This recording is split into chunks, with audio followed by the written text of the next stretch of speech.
گبریلا کہتے ہیں یہ گوبر کے اندر کالے رنگ کا ایک بڑا سارا کیڑا ہوتا ہے، وہ گوبر میں پیدا ہوتا ہے، اسی میں رہتا ہے۔ اس نے میرا نام گبریلا رکھا ہے۔ پھر اس نے حضرت عمر بن خطاب نے کہا نوجوان اب بس کر دے کہ آپ اصل روح تک پہنچ چکے تھے کہ مسئلہ کیا ہے۔ آپ نے فرمایا پھر بھی تیرا باپ ہے تو اس کا ادب کیا کر، خدمت کیا کر، اور اسے نصیحت کر کے حضرت عمر بن خطاب نے نوجوان کو بھجوا دیا، اور اس کے باپ کو بعد میں کہا کہ تو نے اس سے زیادتی کی، اور یہ جو تم نے بیجا تھا نا آج اس کا تو پھل کاٹ رہا۔ ہم زرعی علاقے سے تعلق رکھتے ہیں، ذمہ دار گندم بیچتا ہے، اگر اس کا وتر ٹھیک نہیں ہے تو پیداوار بھی تو ٹھیک نہیں ہوگی۔ اسے بر وقت پانی نہیں دیتا، اسے کھاد نہیں دیتا، ٹائم پہ اس پہ سپرے نہیں کرتا، تو کس طرح وہ توقع کر سکتا ہے کہ اس کا پھل مجھے اچھا ملے گا، پیداوار اچھی آئے گی، ایوریج اچھی آ جائے گی؟ بالکل بھی نہیں ہے۔ یہ ایک پہلا حق تھا، اور دوسرا ایک عمومی حق جو والدین پہ ہے، بچوں کا، اولاد کا، کہ بچہ وجود میں آ جائے تو پیدا ہونا اس کا حق ہے۔ بچہ وجود میں آ جائے تو پیدا ہونا اس کا حق ہے۔ اسے پیدا ہونے کا حق والدین کو دینا چاہیے، اسے ضائع، اسے ایکسپائر نہیں کرنا چاہیے، اسے مارنا نہیں چاہیے، حمل نہیں گرانا چاہیے، ورنہ آپ قتل کے ذمہ دار ٹھہریں گے۔ یہ بھی اولاد کا ایک حق ہے جس کی طرف اللہ ماشاءاللہ ہمارا بہت کم رجحان ہے۔ ہاں، اگر کوئی بچہ ماں کے پیٹ میں وجود پا گیا ہے، پریگننسی ہو گئی ہے، تو اس کے لیے اصول یہ ہے کہ 2 ماہر ڈاکٹرز ہوں، کم از کم گائناکالوجسٹ لیول کے، وہ رائے دیں اور ایک عالم دین فتویٰ دے کہ ماں کی جان کو خطرہ ہے تو پھر آپ اس کو ضائع کر سکتے ہیں، ورنہ نہیں، ورنہ آپ قیامت کے دن گناہگار ہوں گے۔ تو اولاد کو مارنا گناہ کبیرہ ہے۔ ہم آج ہر دوسرا تیسرا گھر اولاد کے قتل میں ملوث ہے، جو کہ بہت بڑا کبیرہ گناہ ہے۔ ہاں، اس پہ خوبصورت لیبل لگا لیتے ہیں، کہیں پہ اسے ڈی این سی کہتے ہیں، کہیں پہ اسے خاندانی منصوبہ بندی کہتے ہیں، اور کبھی فیملی پلاننگ کا لیبل اس پہ لگا لیا جاتا ہے۔ تو قرآن اور حدیث اور دین اسلام ہر وجود میں آنے والے بچے کو پیدا ہونے کا حق دیتا ہے، بشرطے کہ بڑی جان کے تلف یا ضائع ہونے کا خدشہ نہ ہو۔ ایک عجیب سی مثال بھی سننے میں آئی، ایک صاحب کہتے ہیں کہ میرا حج جو ہے نا، اس کی درخواست ابھی قبول ہو گئی ہے، میں اور میری بیوی حج پہ جا رہے ہیں۔ تو یہ پہلے زمانوں میں 2-4 مہینے پہلے ہی درخواستیں ہو جاتی تھی، اب جیسے آج بھی ہو رہا ہے۔ ہاں جی، تو ابھی کدھر سے آ رہے ہیں؟ وہ بیگم کو پریگننسی تھی تو ہم ہاسپٹل سے ڈی این سی کروا کے آ رہے ہیں، تاکہ صاف ظاہر 2-4 مہینے بعد جب حج پہ جائیں گے تو اس سے وہاں پہ صحیح نہیں ہوگی، طواف نہیں ہوگا۔ تو بھئی بچے کو قتل کر کے حج پہ جانے کا کیا فائدہ ہے؟ آپ ایک قتل کے مرتکب ٹھہر رہے ہیں۔ تو اولاد کو جینے کا، پیدا ہونے کا حق دیں، یہ بھی اولاد کا ایک حق ہے۔ تیسرا حق یہ ہے، ایک اور حق، کہ پیدا ہونے والے بچے کو دودھ پلایا جائے، اور قرآن نے اس کی جو رضاعت کا ٹائم لکھا ہے وہ زیادہ سے زیادہ 2 سال ہے، اور اگر ماں افورڈ کرتی ہو تو اور ہر عورت کو اپنے بچے کو 2 سال دودھ پلانا چاہیے۔ مدت رضاعت میں تھوڑے سے علماء کے اختلاف بھی ہیں، لیکن ریسنٹلی جو معاشرے میں ہم دیکھتے ہیں کہ بلا وجہ بچوں کو فیڈر پہ لگا دیا جاتا ہے، کیونکہ بچی کی اور عورت کی جوانی متاثر ہو رہی ہوتی ہے۔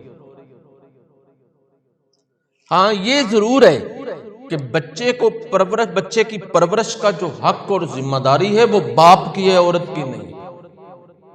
اخلاقی حق عورت کا ہے۔ ہاں اگر عورت چاہے تو اپنے خامند سے دودھ پلانے کی مزدوری مانگ سکتی ہے، اس پہ پیسے بھی مانگ سکتی ہے شرعاً، لیکن ہمارے معاشرے میں ایسا نہیں ہوتا۔ لیکن خامد کا حق یہ ہے کہ بچے کی ذمہ داری باپ پہ ہے کہ وہ اس کی ماں کو اچھی خوراک دے، فروٹ دے، دودھ پلائے، تاکہ کیلشیم کی کمی نہ ہو، وٹامنز کی کمی نہ ہو، اس کی صحت متاثر نہ ہو، اس کے فگر ڈسٹرب نہ ہو جائیں۔ یہ باپ کی ذمہ داری ہے کہ وہ ماں کا خیال رکھے۔ یہاں پہ بھی ہم ان بیلنس ہیں معاشرے میں۔ ہم سمجھتے ہیں اول تو بچیاں دودھ عورتیں پلاتی نہیں ہیں، اگر پلاتی ہیں تو خامد ان کی صحت کا خیال نہیں رکھتے، ان کو اچھی خوراک نہیں دیتے۔ دودھ پلانے والی ماں کو اچھی خوراک کی ضرورت ہے، بلکہ ہمارے دین کا حسن یہ ہے کہ دودھ پلانے والی عورت کو روزے میں بھی اللہ رعایت فرما دیتا ہے کہ تم روزے پھر کبھی رکھ لینا اگر تیرے لیے مشکل ہے۔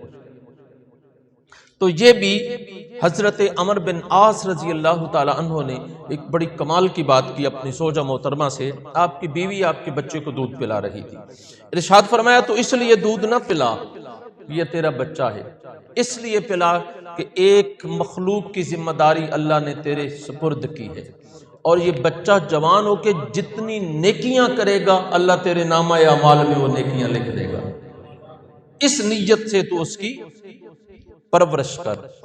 اور باپ کا حق یہ ہے کہ وہ اپنے بچے کی ماں کو اچھی خوراک دے۔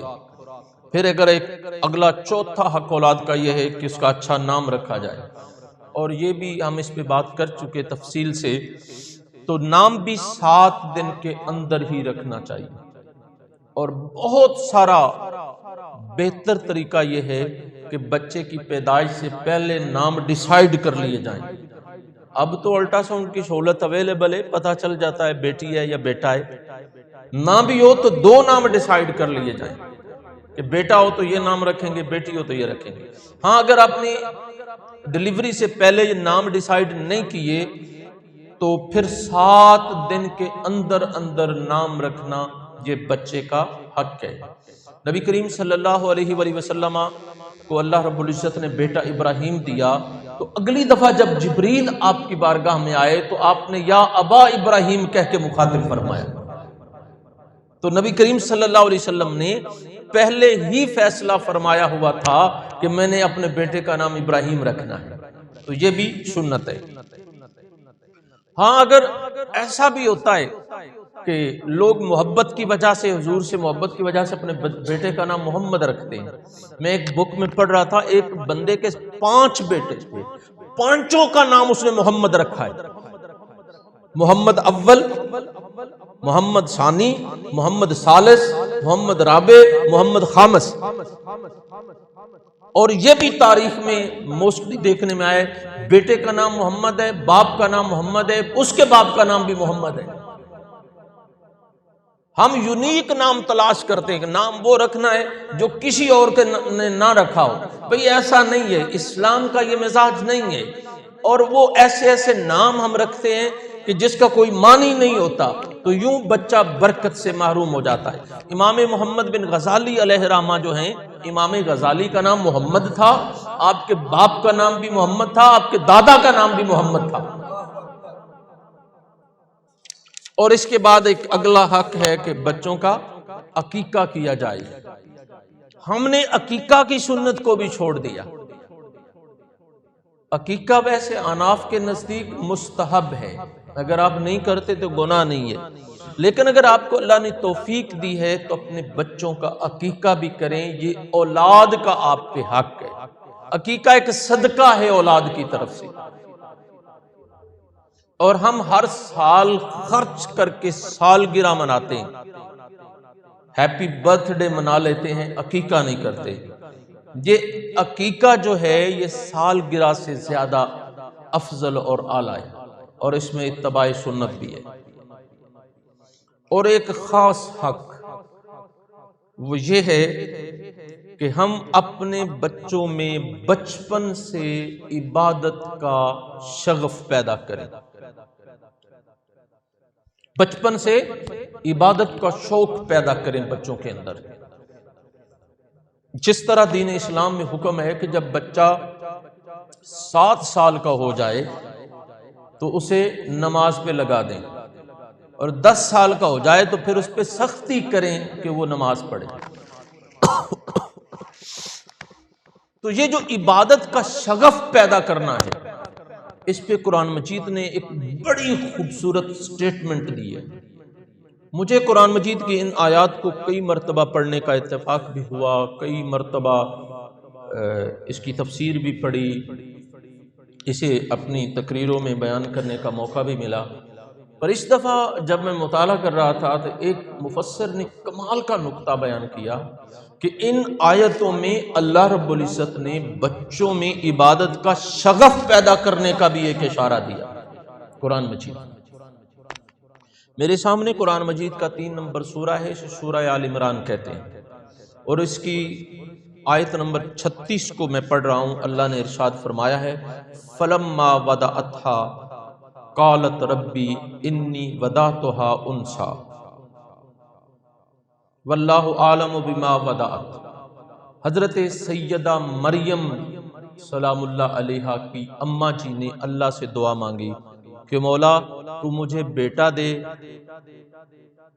یا بیٹی دے، جو بھی مجھے اولاد دے، میں اسے تیری عبادت کے لیے مختص کر دوں گی۔ تو اللہ رب العزت نے بیٹی دی، مانگا بیٹا، اللہ نے بیٹی دی، اور پھر آپ کی حضرت سیدہ مریم کی اماں جی جو ہیں وہ کمال کی اللہ کی بندی ہیں۔ تو پتہ چلا کئی مرتبہ اللہ رب العزت اپنے برگزیدہ بندوں کے مانگنے پہ جو وہ مانگتے ہیں وہ نہیں دیتا، بدل کے دے دیتا ہے، اور ان بندوں کا کمال یہ ہے کہ پھر وہ اسے افضل سمجھتے ہیں کہ جو میری چاہت تھی وہ کم تر تھی، اللہ کی چاہت مجھ سے کمال کی تھی۔ مانگا بیٹا ہے، مانگا بیٹا ہے، اللہ نے دی بیٹی ہے۔ وہ آپ نے مشہور واقعہ سنا ہوگا حضرت خضر علیہ السلام کا، کہ خضر علیہ السلام نے ایک جوان بچے کو تھپڑ مارا اور اسے مار دیا، تو اس کے لیے دعا مانگی، اللہ اس کے والدین کو بہتر نعم البدل دے۔ اب اس بیٹے سے بہتر اجر دینا تھا، بدلہ دینا تھا، تو اللہ نے بیٹی عطا کی، اور پھر اس بیٹی سے اللہ نے 70 نبی پیدا فرمائے۔ کیا پتا آپ کے گھر میں جنم لینے والی جو بیٹی ہے وہ کتنی نصیبوں والی ہو، کتنے اس کے مقدر اعلیٰ ہوں، اللہ کی نظر میں وہ کتنی باکمال ہو، وہ راتوں کو اٹھ کے سجدے کرے گی، تہجدیں پڑھے گی، آپ کو قبر میں بھی اس کا فائدہ پہنچتا رہے گا۔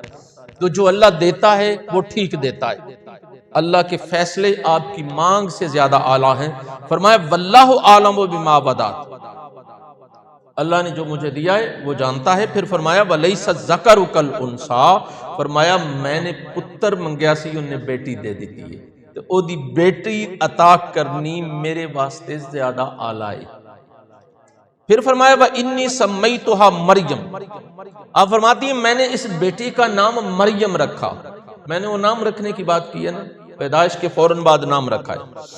انی اعیذھا بک وذریتھا من الشیطان الرجیم، فرمایا میں اللہ کی پناہ میں دیتی ہوں کہ کوئی شیطان میری اس بیٹی کے قریب نہ آئے۔ تو یہ بھی والدین پہ ایک حق ہے کہ والدین شیطان اور شیطانوں سے اللہ کی بارگاہ میں پیش کریں اپنی اولاد کو، مولا اپنی پناہ عطا فرما۔ نبی کریم صلی اللہ علیہ وآلہ وسلم امام حسن و حسین پاک کو دم فرمایا کرتے تھے، اور اللہم انی اعوذ بک، یہ دعا آپ پڑھا کرتے تھے۔ اس دعا کو بھی انشاءاللہ ہم اس پہ ڈیٹیل سے ڈسکس کریں گے۔ آگے فرمایا فتقبلها ربها بقبول، اس عورت کی بیٹی کو اللہ نے اپنی بارگاہ میں قبول کر لیا۔ وحسن وانبتها، نباتن حسنا وکفلھا زکریا، اور فرمایا ہم نے اس بیٹی کی بچی کی کفالت کے لیے حضرت زکریا علیہ السلام کو منتخب فرمایا، ان کی کفالت میں دے دی۔ حضرت زکریا علیہ السلام بیت المقدس میں رہتے تھے، مسجد بیت المقدس کے متولی تھے، آپ اللہ کے نبی بھی تھے۔ وہ بیٹی عبادت کے لیے آپ اس بچی کے ماموں لگتے تھے، حضرت مریم کے۔ حضرت مریم کو زکریا علیہ السلام کے سپرد کر دیا گیا تاکہ آپ عبادت کی طرف اس کا شغف اور رجحان اس میں پیدا کر سکیں۔ تو بیت المقدس کی مسجد اقصی کے ایک حجرے میں حضرت سیدہ مریم اپنے بچپن میں موجود ہیں، اور زکریا علیہ السلام ان کو عبادت کے طریقے سکھاتے ہیں، نماز پڑھاتے ہیں، ذکر سکھاتے ہیں، تربیت فرما رہے ہیں۔ اور جب کبھی آپ باہر نکلتے ہیں مسجد بیت المقدس سے، تو آپ اس کمرے کا دروازہ بند کر کے تالا لگا کے جاتے ہیں۔ کمرے میں وہ چھوٹی سی بیٹی تنہا بیٹھ کے اللہ اللہ کر رہی ہوتی ہے۔ آپ سے سوال یہ ہے کہ آپ باپ ہیں، بیٹی 4 5 6 7 سال کی ہو، تو کمرے میں بند کر کے آپ چلے جائیں تو وہ پریشان ہو جائے گی، ڈر جائے گی۔ نفسیاتی تقاضا ہے، بچوں کی عمر ہے، پرابلمز ہوتے ہیں، وہ ٹینشن اسے ہوگی، وہ اچاٹ ہو جائے گی کمرے میں رہتے ہوئے۔ تو اللہ رب العزت نے اس کا دل عبادت میں لگانے کے لیے اپنی طرف سے ایک خاص اہتمام کیا، اور اس اہتمام کو قرآن میں بیان کیا ہے۔ اہتمام کیا فرمایا کلما دخل علیہا زکریا المحراب، جب زکریا علیہ السلام کمرے میں واپس لوٹ کے آئے، وجدا عندہا رزقن، تو اللہ نے وہاں پہ ہر قسم کے پھل رکھے ہوئے تھے کمرے میں، بند کمرے میں پھلوں کا رزق موجود تھا۔ یہ وہ دور اور زمانہ تھا جب چاکلیٹ نہیں ہوتے تھے، بسکٹس نہیں ہوتے تھے، وہ وہاں اس دور میں یہ مٹھائیوں کا رواج نہیں تھا، فروٹس کا رواج تھا، دور تھا، زمانہ تھا۔ تو بغیر موسم کے پھل اللہ کمرے میں حضرت سیدہ مریم کے مصلی کے پاس رکھ دیتا تھا تاکہ سیدہ مریم کا دل اللہ کی عبادت میں لگا رہے۔ اللہ اللہ۔ اور یہ جو طریقہ اللہ رب العزت نے اختیار فرمایا، یہ قیامت تک کے آنے والے مسلمانوں کے لیے ایک پیغام ہے کہ اگر آپ اپنے بچوں کو عبادت میں لگانا چاہتے ہیں، اللہ کی ریاضت میں اللہ رب العزت سے ان کا تعلق قائم کرنا چاہتے ہیں، تو ان کی ضروریات زندگی کو عبادت سے مشروط کر دیں۔ نہیں، میں نہیں آپ کو سمجھا سکا، میں مثال دیتا ہوں۔ میرے جاننے والے ایک بزرگ ہیں، میری ان سے بڑی عقیدت ہے، وہ یورپ میں رہتے ہیں۔ وہ کہتے ہیں کہ ہمارے گھر میں جتنے بچے ہیں نا، ہم نے گھر میں یہ اعلان کر رکھا ہے کہ جو بچہ سنڈے تک، اتوار کی وہاں پہ چھٹی ہوتی ہے، 7 دن بنتے ہیں، 5 نمازیں، 35 نمازیں پوری پڑھے گا، اسے ہفتے بعد $3 دیں گے شاپنگ کے لیے اور کھلونے خریدنے کے لیے۔ وہ کہتے ہیں ہمارے گھر میں جتنے بچے ہیں انہوں نے سب نے چھوٹی چھوٹی کاپیاں بنائی، وہ اپنی نمازیں اپنی اماں سے سائن کرواتے ہیں تاکہ اتوار تک ہماری 35 نمازیں مکمل ہو جائیں۔ کہتے ہیں جب اتوار آتا ہے، جس کی جتنی نمازیں ہوتی ہیں اسے اتنے $، دیتے ہیں، اور ہمارے قریب ایک $1 شاپ ہے، $1 شاپ، وہاں پہ ہر چیز $1 کی ملتی ہے، تو وہاں جا کے ان کی ہم خریداری کروا دیتے ہیں۔ اس کا بالکل لحاظ نہیں رکھتے، جو بچہ جتنی نمازیں پڑھتا ہے اتنے $، ہم اسے حساب کر کے دے دیتے ہیں۔ تو یہ بچوں، وہ فرما رہے تھے کہ ہمارے گھر میں اب کمپٹیشن ہوتا ہے، کوئی بچہ یہ نہیں چاہتا کہ میری نمازیں 34 رہ جائیں، وہ ساری کی ساری پڑھتے ہیں تاکہ سنڈے کو ہم نے شاپنگ اپنے حساب سے کرنی۔ تو یہ ایک طریقہ ہے بچوں کو عبادت کے ساتھ منسلک کرنے کا۔ نہیں، شاید میں ابھی بھی نہیں سمجھا سکا، تو ایک اور مثال آپ کو آپ کے علاقے کی دیتا ہوں۔ میں پنجاب کی بات کرتا ہوں۔ پنجاب میں ایک ضلع ہے جسے ہم پاک پتن کہتے ہیں۔ وہاں ایک بوڑھی مائی صاحبہ اپنے بیٹے سے کہہ دیے پتر روز نماز پڑھیا کر 5 ٹائم، تو پوچھتا ہے اماں نماز پڑھیا کی ہوندا ہے؟ فرمایا اللہ شکر دیندا ہے۔ ہاں وہ ہماری ایک چھوٹی سی بچی ہے، میں بعض اوقات باہر کہیں جاتا ہوں محافل وغیرہ پہ، تو جب بہت سارے پیسے ملتے ہیں میں چینج کرنے لگتا ہوں، تو کتنے سارے پیسے دیکھ کے وہ مجھ سے پوچھتی ہے کہ پاپا یہ کہاں سے آئے ہیں؟ بیٹا یہ اللہ نے دیے۔ اللہ کیسے پیسے دیتا ہے؟ نماز پڑھنے سے دیتا ہے۔ اب اس کی ضد تھی کہ مجھے بھی چھوٹا سا مصلی لا کے دیا، ہم نے مصلی لا کے دیا ہے۔ تو اس طرح بچوں میں شغف پیدا ہوتا ہے، اور کبھی اسے پیسے نہیں مل رہے ہوتے تو وہ کہتی ہے پاپا اب میں نے خود نماز پڑھنی ہے تو مجھے بھی اللہ نہ پیسے دے۔ تو بچوں کو نفسیاتی طور پہ مشروط کر دیں اسی لالچ سے کہ تاکہ ان کا رجحان اللہ کی عبادت کی طرف بن جائے۔ وہ مائشہ ہر روز شکر کی ایک پڑیا بنا کے مصلی کے نیچے رکھ دیتی ہیں، اور بیٹا جاؤ نماز پڑھو اللہ تمہیں شکر دے گا۔ بیٹا نماز پڑھ کے مصلی اٹھاتا ہے، نیچے شکر کی پڑیا نکلتی ہے۔ اور ایک دن ایسا بھی ہوا کہ شکر کی پڑیا رکھنی بھول گئی، نماز کا وقت ہو گیا، فرید مصلی پہ آ کے کھڑا ہو گیا، اور اماں جی دعا کرتی ہیں مولا اب میرا بھرم تو ہی رکھ سکتا ہے، تو بابا فرید نے اپنا مصلی اٹھایا تو نیچے شکر کی پڑیا بھی۔ اسی وجہ سے آپ کو حضرت بابا فرید گنج شکر کہا جاتا ہے۔ تو یہ ایک طریقہ ہے اپنے بچوں کو عبادت کی طرف لگانے کا۔ آپ کہیں گے نہیں جی یہ تو پھر عبادت نہ ہوئی، بلکہ نہیں، یہ اللہ کی سنت ہے، اللہ کی سنت ہے۔ ہم یہ جو مسجد میں آ کے بیٹھے اللہ کی نماز پڑھیں گے، اللہ اللہ کریں گے، تلاوت کریں گے، ذکر کریں گے، اللہ کیا کرتا ہے؟ وہ بھی اسی طرح ہی کرتا ہے۔ وہ فرماتا ہے تم نماز پڑھو تمہیں جنت دیتا ہوں، نماز پڑھو تمہیں، اسی پہ بس نہیں فرماتا، ہر بندے کا اپنا مزاج ہوتا ہے۔ فرماتا کسی سے کہتا ہے تمہیں جنت میں حوریں دیتا ہوں، جو فروٹ کے شوقین ہے اسے کہتا ہے کہ پھل لگے ہوں گے، تم دیکھ کے خواہش کرو گے تو جنت کا پھل ٹوٹ کے تمہارے قریب آ جائے گا۔ اور جسے نوکروں کی خواہش ہوتی ہے اسے کہتا ہے میں جنت میں غلمان بنا کے رکھے ہیں جو تمہاری خدمت کریں گے۔ ہر بندے کا الگ مزاج ہے، کسی بہت ساری زمین میں بڑا سارا ذمہ دار ہونے کا شوق ہوتا ہے، اللہ فرماتا ہے یہ پوری زمین کے برابر ایک جنتی کو زمین جنت میں دوں گا۔ باغات لگانے کا شوق ہوتا ہے، فرمایا لگے لگے باغات ہوں گے۔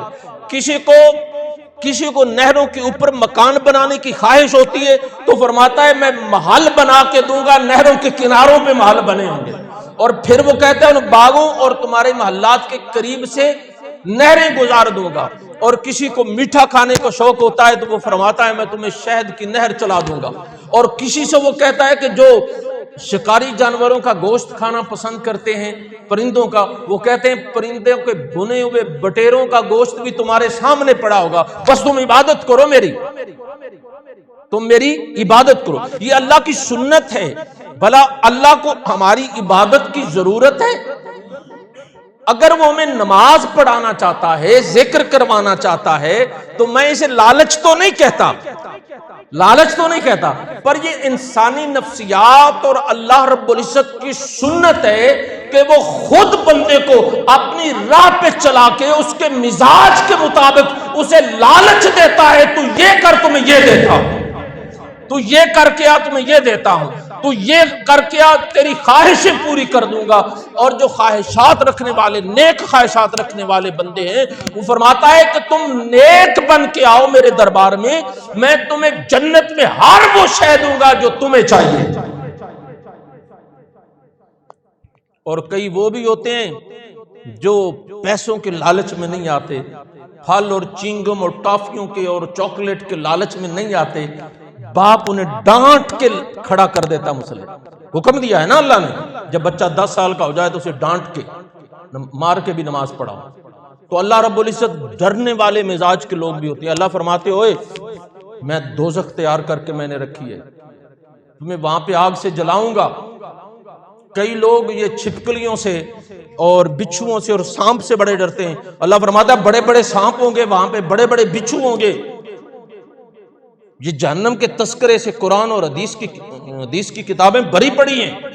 یہ ان لوگوں کو ڈرایا بھی اسی لیے جا رہا ہے کہ اللہ کی عبادت کی طرف آ جائیں، اللہ کے بندے بن جائیں، اللہ کی فرما برداری ان کے مزاج میں آ جائے۔ تو جنہیں